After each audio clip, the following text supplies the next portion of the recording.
Добрый день, меня зовут Гладкова Анастасия, и я являюсь сотрудником компании Soft Union. В данном видео я хотела бы вам рассказать о процедуре выдачи ссуды в Камине 5.0. Для того, чтобы нам оформить суду, нам необходим раздел «Расчеты по судам и дивидендам». Если вы не видите данный раздел в вашей программе, вам необходимо перейти в меню «Главное», выбрать «Настройки учета» и во вкладке «Удержание и выплаты» проверить, установлены ли у вас вот эти вот галочки. Для того, чтобы выдать суду, нам необходим одноименный документ выдачи суды. Я подготовила три варианта разных для выдачи суды. Итак, первый вариант. Мы указываем сотрудника, дату выдачи, сумму суды. И в данном случае я указала, что ставка 0, то есть мы сотруднику выдаем беспроцентную суду. Способ удержания у нас суммой. Мы также можем указать процентом из зарплаты или процентом от остатка. Если мы указываем сумму, мы указываем, соответственно, сколько будет удерживаться сотрудника при выплате зарплаты. Второй вариант. Также фамилия сотрудника, сумма суды. В данном случае у нас уже суда выдается под процент, под 5%. А способ удержания у нас процентом из зарплаты и непосредственно процент, исходя из которого будет рассчитываться сумма погашения суда. И третий вариант. А, Также сотрудник, также сумма, также ставка.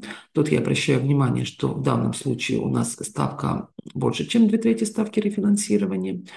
Способ удержания у нас процента от остатка и непосредственно сам процент. Для расчета процентов с материальной выгодой, для расчета процентов по суде и непосредственно сумм суда мы используем документ расчета по судам. Находится также в нашем разделе «Расчет по судам и дивидендам», «Расчет по судям». По кнопке «Заполнить» программа анализирует документы, которые были введены по выдаче суда, и заполняет табличную часть. Как вы видите, программа пишет, что процентная ставка по данному сотруднику больше, чем 2/3 ставки рефинансирования, и материальная выгода рассчитываться не будет. По остальным двум сотрудникам у нас произведен расчет материальной выгоды и сумма НДФЛ с этой материальной выгоды. Обращаю ваше внимание, что обязательно нужно проверить в настройках, чтобы был указан прочий доход. Это нужно для расчета НДФЛ с материальной выгоды. Если у вас в выпадающем списке нету данного вида прочего дохода, вы должны его создать, соответственно, настроив вид дохода и вид дохода для страховых взносов. Таким вот образом. Далее мы проводим документ.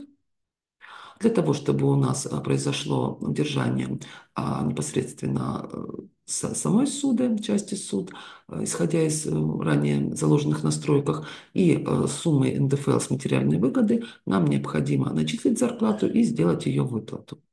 Зарплату я сотрудникам начислила. Давайте посмотрим, как будет это все выглядеть в выплате. Подтягиваем сотрудников, которым мы выдавали суду. И если мы раскроем по плюсику, то мы видим сумму с минусом. Это у нас сумма НДФЛ с материальной выгоды и сумма заложенного в настройках частичного погашения суды. Если мы перейдем на вкладку «Расчет НДФЛ», мы тут не увидим суммы расчета процентов по материальной выгоде. Мы увидим только НДФЛ с основного дохода зарплаты.